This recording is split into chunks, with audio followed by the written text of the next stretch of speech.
Long ago, in the beautiful city of Kathmandu, King Pratap Malla ruled with a kind heart and a wise mind. His people loved him, for he cared for them like a father. But a terrible sickness called the beaver virus spread through the city. It was a dark time, and many families lost loved ones. Even the king's young son, a joyful boy who filled the palace with laughter, was taken by the illness. King Pratap was heartbroken, but Queen Indrakumari was lost in sadness. She cried day and night, her heart heavy with grief. The king tried to comfort her. My love, he said softly, everyone must leave this world one day. We cannot hold on forever. But the queen's tears kept falling. She could not imagine life without her son. The palace, once full of music and smiles, grew quiet, and the people worried for their queen.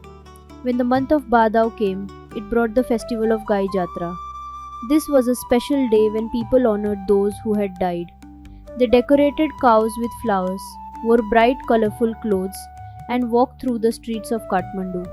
They shared food, sang songs, and gave gifts to remember their loved ones, with love, not just sadness. King Pratap saw a chance to help his queen. He sent a message to all the people of Kathmandu.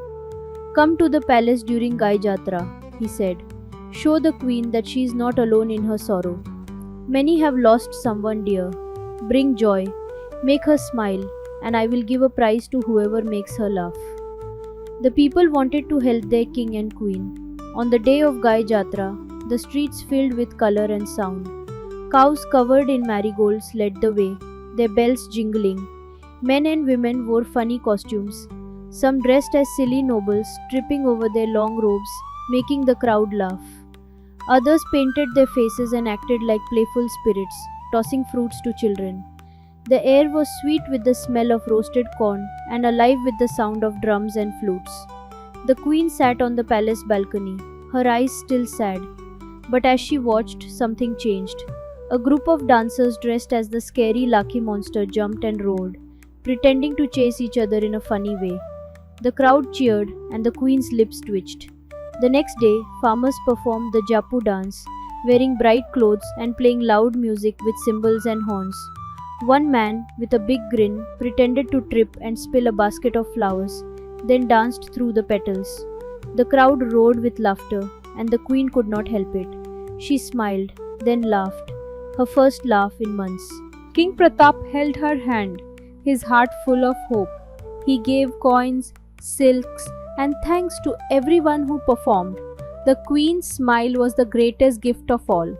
From that day, Gai Jatra became a week-long festival every year. People used it to remember the dead, but also to laugh and share joy. Over time, they began to make jokes about the country's problems, like unfair leaders or old rules, using humor to speak truth. Gai Jatra became a time of healing, bringing light to even the darkest corners of Kathmandu.